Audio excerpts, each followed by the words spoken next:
बोली सद्गुरु भगवान की जय, उमापति महादेव जी की जय, बांकी बिहारी लाल की जय, श्री कृष्ण बलदेव जी की जय। जय श्री राम, जय श्री राम, जय जय श्री राम। प्रिय भगवत प्रेमियों, हम सब बहुत ही भाग्यशाली हैं कि इस जीवन में बहुत लोग मिले, भगवान मिले, संसार मिला, करतार मिला।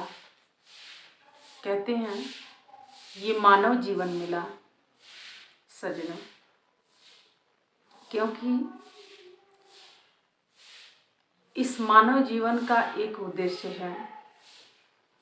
बहुत से लोगों का ये कहना है कि जिसने मोक्ष को प्राप्त नहीं किया तो फिर उसने क्या किया? कुछ भी नहीं किया। सजनों, आज इसी विषय पर हम चर्चा करते हैं, क्योंकि मोक्ष न तो आपने देखा है और न ही आप जानते हैं, सिर्फ आप सुने हैं कि मोक्ष होता है, सुने हैं। उस चीज को न तो आपने जिया है अभी और ना ही आपने उसको देखा है। और जिन चीजों को आपने जिया नहीं, देखा नहीं, तो उसके पीछे लगने से आपको क्या मिलने वाला है? आप कहेंगे कि मैं एक साध्वी होकर ये बात क्यों कह रही हूँ, तो इसके पीछे एक रीजन ये है कि आज के समय में बहुत से लोग मोक्ष की बात कर रहे हैं, कर्म की बात करते हैं, स्वतंत्रता की बात करते हैं। सजनों, आप तो अपने ही कर्म से स्वतंत्र नहीं हो पाए तो आप दूसरों को कैसे स्वतंत्र कर सकते हो? आप खुद ही उस मोक्ष को अनुभूति नहीं कर पाए, मोक्ष को नहीं जान पाए, मोक्ष को नहीं जी पाए, मोक्ष को नहीं देख पाए, तो आप दूसरे को मोक्ष के मार्ग कैसे दिखा सकते हैं? जब आपने जिया ही नहीं है, जब आपने रियल में उसको देखा ही नहीं है, तब फिर आप किसी को झूठी दिलासा कैसे दिला सकते हैं? हाँ, आप ये कह सकते हैं कि भगवान श्री कृष्ण ने कहा है कि कर्म पर विश्वास करो। आप किसी वस्तुओं के, किसी शब्दों के, किसी व्यक्ति के, किसी चीज के पीछे मत पड़ो, क्योंकि अगर आप किसी के पीछे, किसी वस्तु के, किसी व्यक्ति के, कि हमारे वजह से इसको ये मिल जाए, हमारे वजह से इसको हम ये दिला दें, हमारे वजह से स्वतंत्र हो जाए, तो समझ लेना कि ये बहुत बड़ा एक भरम जाल में आप जी रहे हैं। क्योंकि ये भारत की भूमि है जहाँ पर कर्म मायने रखता है, जीवन में कर्म लागू होता है और कर्म पर ही न्याय व्यवस्था बनाई जाती है। इसके आगे क्या है नहीं है, हम उस पे हम रुचि रखते हैं और ना हम उस विषय पर कोई चिंतन मंथन करते हैं, क्योंकि हमारा सारा चिंतन होता है कर्मों पर। अगर आपने अच्छा कर्म किया है तो आपसे कुछ भी कोई ले नहीं सकता है, कोई छीन नहीं सकता है। सजनों, अगर आपके बुरे कर्म हैं तो उससे आपको कोई बचा भी नहीं सकता है, क्योंकि अच्छा भी आपने किया है और बुरा भी आपने ही किया है। जानते हैं क्यों? क्योंकि जब हम छोटे थे तो हमने अपने पिताजी को देखा, उनसे जैसे हम लोग स्कूल जाते थे उस समय, तब पेपर ऊपर चलता था तो उस समय बड़ा टेंशन रहता था, दिमाग में बड़ी चिंता हो जाती थी कि पता नहीं कितने नंबर आएंगे, हम पास होंगे कि नहीं होंगे। सजनों, इसी को समझ लेना है, क्योंकि जीवन में भी यही दो चीजें लागू होता है कि हम पास होंगे कि फेल होंगे, और इसी में व्यक्ति अपना सारा जीवन लगा के व्यर्थ में गंवा देता है। कर्म को तो वो समझ ही नहीं पाता है। उस समय हम पास होंगे कि फेल होंगे इस पर ना चिंता करके हम उस पर चिंतन करें कि हम अपना कर्म करने जा रहे हैं, इसका फल जो है परमात्मा के हाथ में है।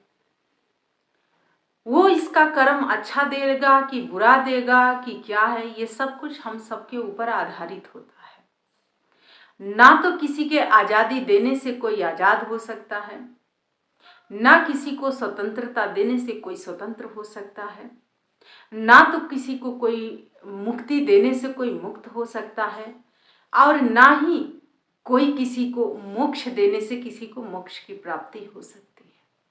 सज्जनों, अगर ऐसा होता तो ऐसे ऐसे लोग इस संसार में हैं जो अरबों खरबों रुपया अपनी तिजोरी में रखे हुए हैं, उन तिजोरी के ताला खोलते और मोक्ष को सीधा सीधा खरीद लेते, मुक्ति को सीधा सीधा वो ले लेते कि ये सिर्फ इस पर हमारा अधिकार है। लेकिन सज्जनों, ये है ही नहीं, तो इसीलिए लोगों ने इस पर ध्यान ही नहीं दिया, कर्म पर लोगों ने ध्यान दिया।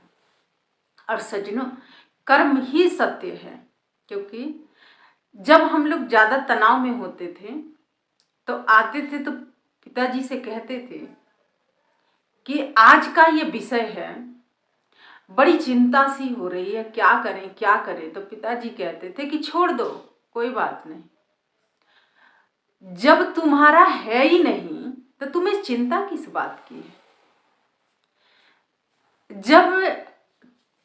जब तुमने कुछ किया ही नहीं तो व्यर्थ के सोचने की क्या आवश्यकता है।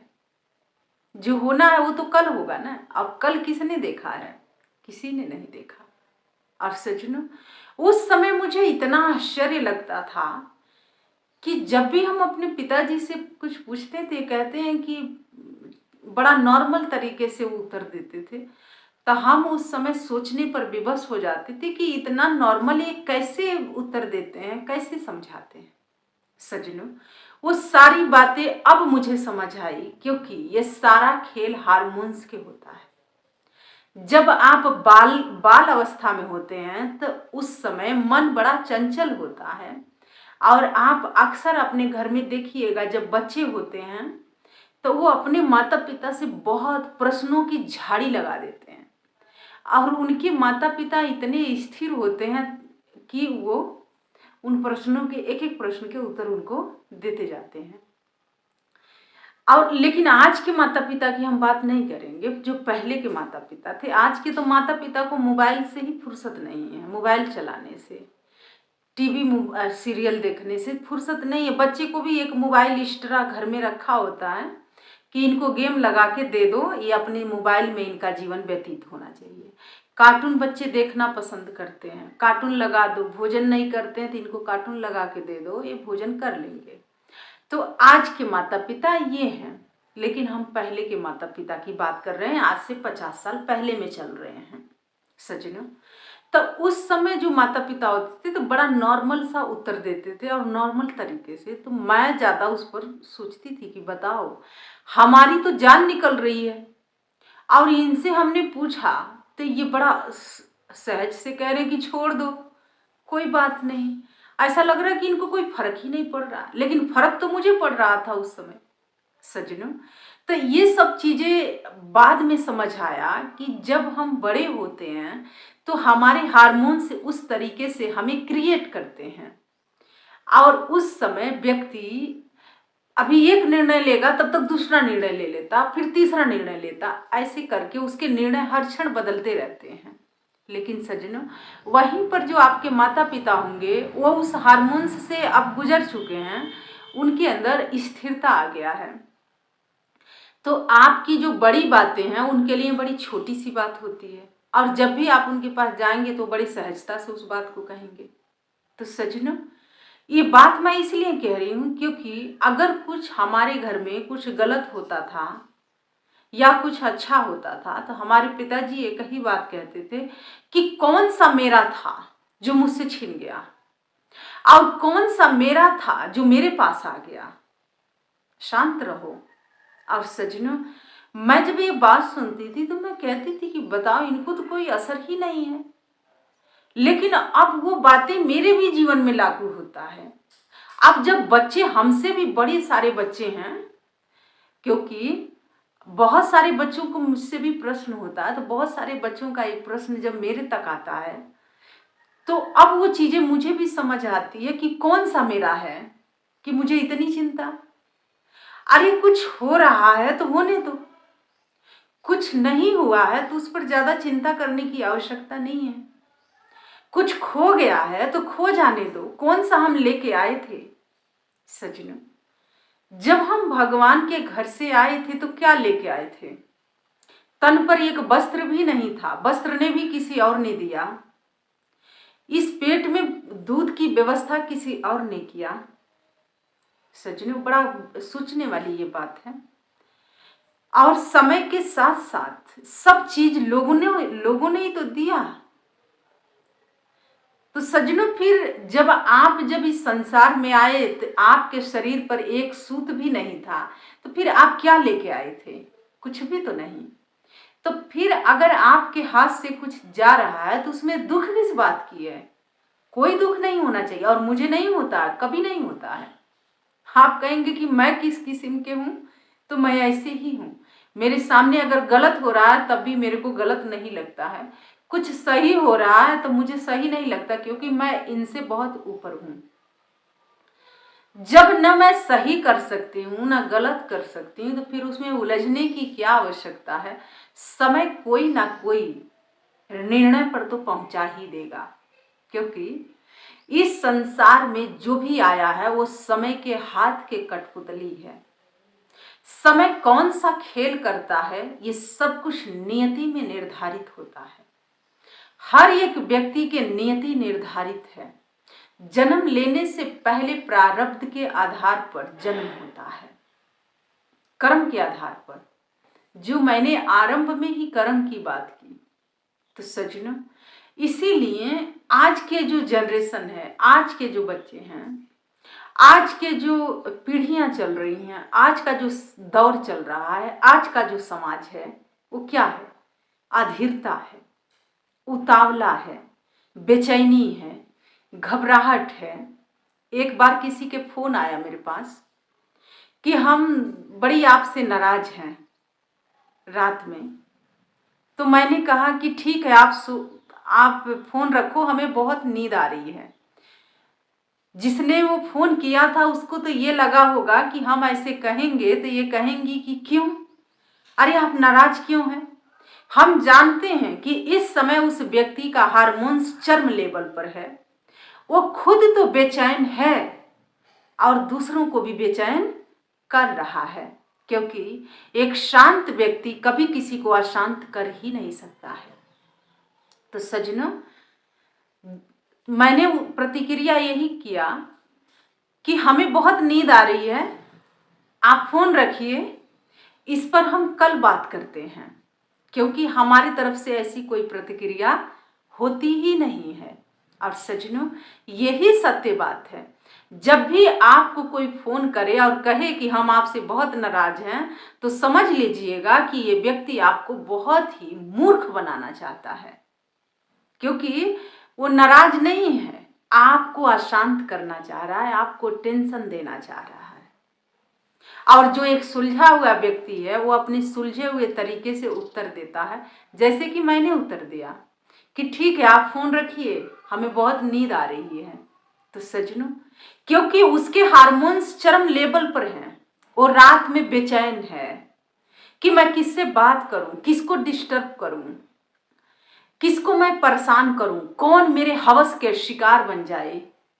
क्योंकि एक अशांत व्यक्ति अशांति को रोपण करता है और एक शांत व्यक्ति शांति को रोपण करता है।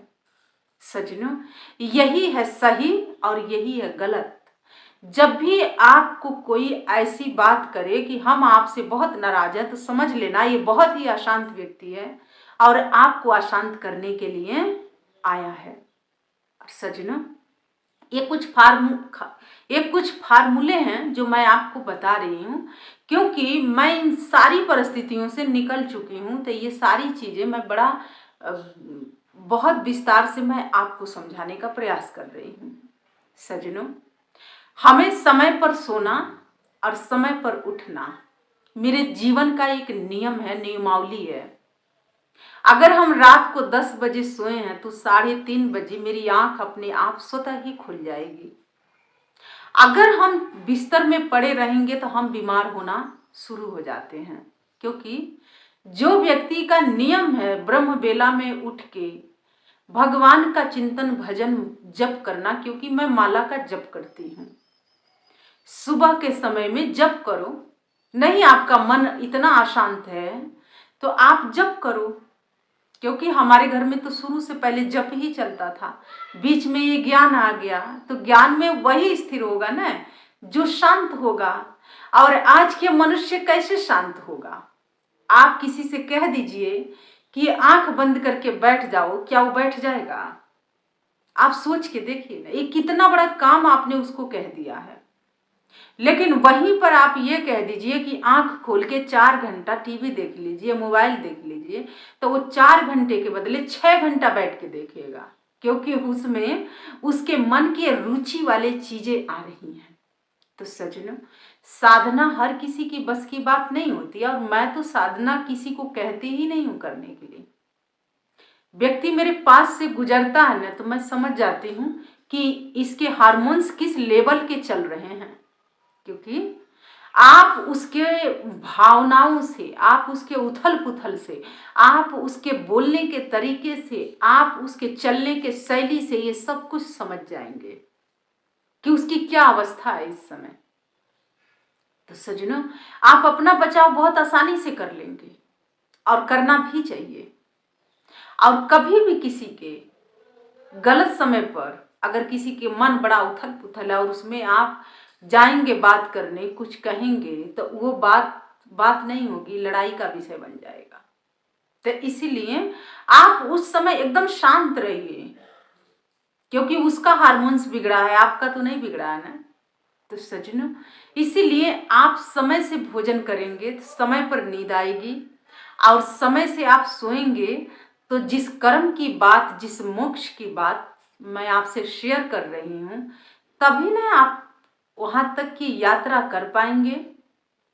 सज्जनों, जब आपको नींद नहीं आएगी तो आपका मन कौन कौन सा जाल बुनता है, शायद आपसे ज्यादा कौन जान सकता है।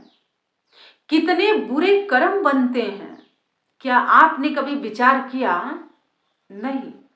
एक हाथ में तलवार लेके किसी को मारने से कर्म नहीं, सोचने से भी पाप, महापाप होता है। करना तो बहुत दूर की बात होती है।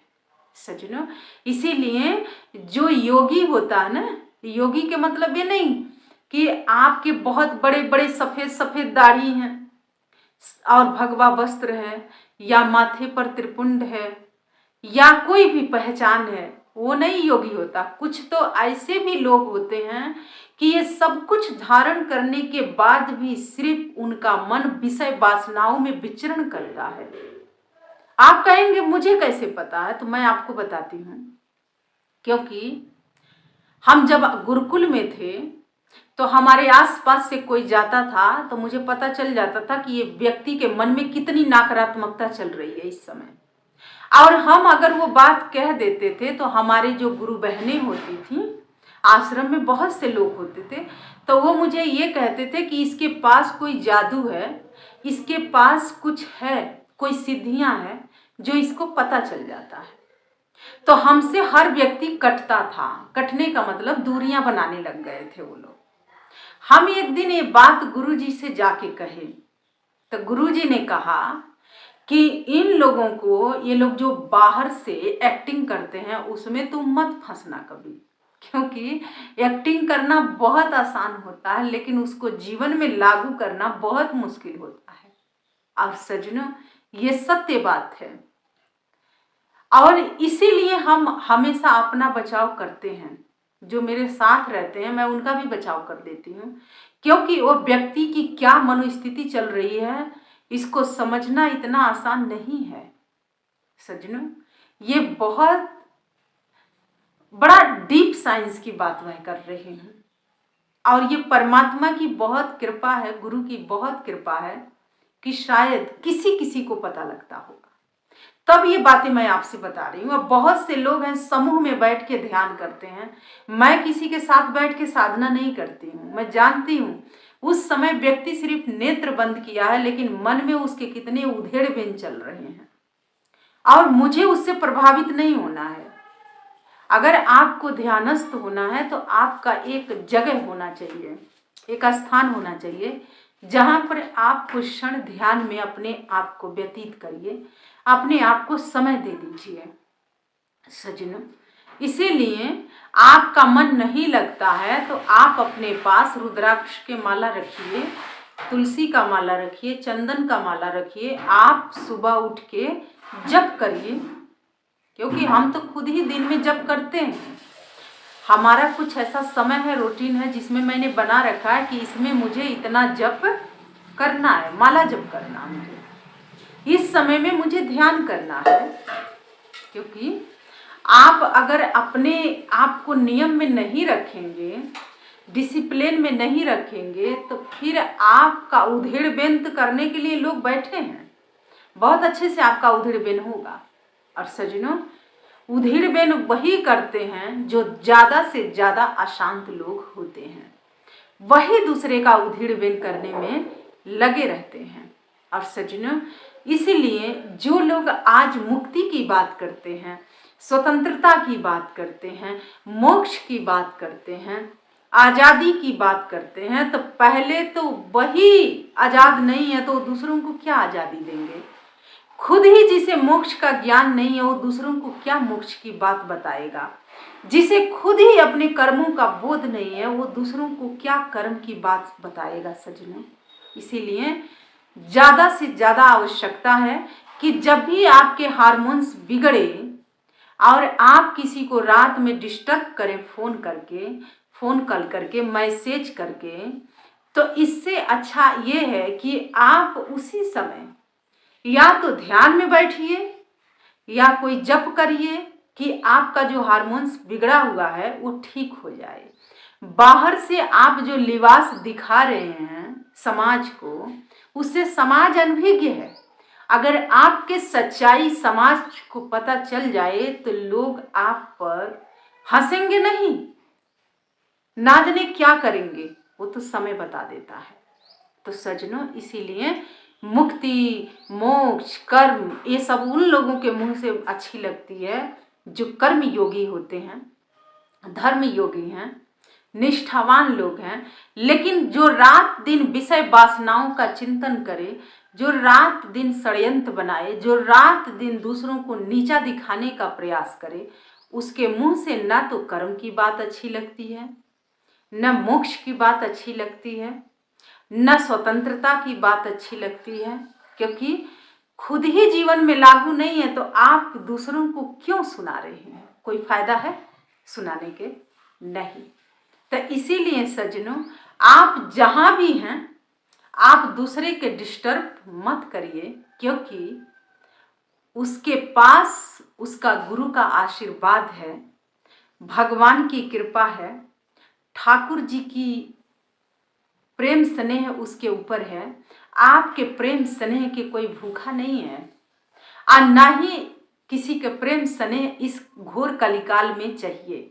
सज्जनों, लोग प्रेम की बात करते हैं लेकिन उस प्रेम में छुपी वासना होती है, और वासना की पूर्ति लोग करते हैं। इसीलिए ऐसे लोगों के मुंह से प्रेम की बातें अच्छी नहीं लगती है। तो सज्जनों, किसी ने बड़ा सुंदर कहा, तू नहीं तो कोई और सही, कि तू नहीं तो कोई और सही, वो नहीं तो कहीं और सही। क्या एक ही जगह एक ही स्थान पर रहना उचित होता है क्या? नहीं। अगर आप साधु हैं तो कहते हैं, एक लोगों का सुना हुआ मैं बता रही हूँ, मेरे अपने विचार नहीं है ये, लोग कहते हैं कि जो पानी रुक जाता है उसमें से बदबू आती है, तो फिर जो साधु जहाँ रुका हुआ है उसमें से भी बदबू आने लग जाएगा। लोगों का कहना है, लोगों का मत है, मेरा मत नहीं है। क्योंकि अगर मेरे विचार होते, शास्त्र ग्रंथों का विचार होते, तो मैं ये बात नहीं कहती। सजनों, जिस पानी को बहना है उसे आप रोक नहीं सकते हैं, और जिस पानी को रुकना है उसे आप बहा नहीं सकते हैं, तो फिर ये सब बोलने का आपका कोई अधिकार नहीं है, क्योंकि ये सब परमात्मा के हाथ में होता है। किसको बहाना है, किसको रुकाना है, किसको चलाना है, किसको कहाँ भेजना है, किसको मोक्ष देना है, किसको मुक्ति देना है, किसे कर्म के मार्ग पर चलाना है, किसे घर गृहस्थी में प्रवेश करवाना है, किसे सन्यासी बनाना है, ये आपके सर्टिफिकेट देने की आवश्यकता नहीं है।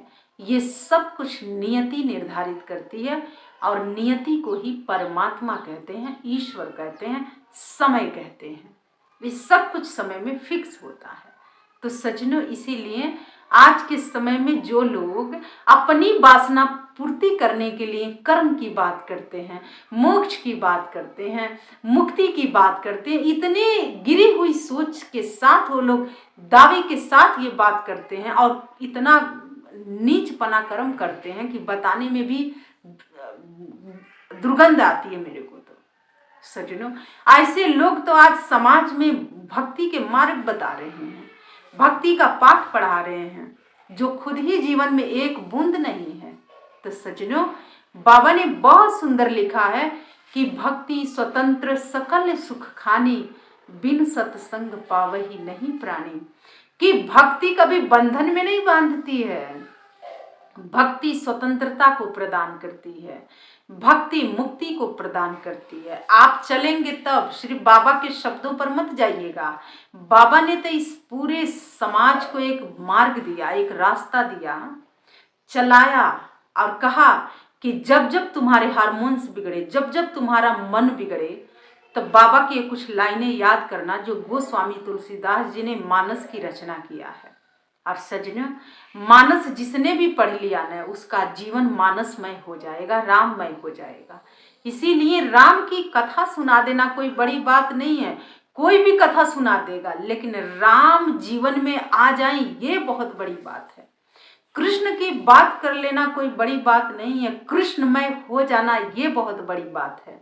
सज्जनों, शिव की कथा सुना देना कोई बड़ी बात नहीं है, इस पूरे संसार को शिवमय बना देना ये बहुत बड़ी बात है।